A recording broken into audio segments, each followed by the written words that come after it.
Fund manager William H. Gross is leaving Pacific Investment Management for Janus Capital. Gross founded Pacific Investment Management, or Pimco, in 1971 and helped build it into one of the largest money managers in the world.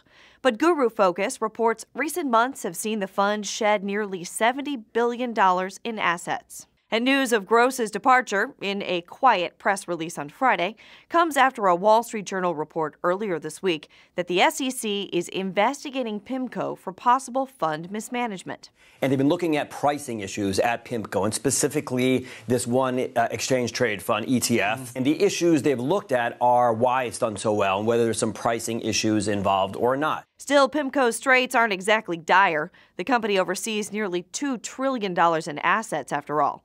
So Gross's move surprised industry watchers, who characterized joining his former rival as a shock to Wall Street and the bond industry. MarketWatch writes, one regulatory probe does hardly a horrible year make when you run a world-beating operation the scope and size of Pimco and have a decades-long, wildly successful trading record.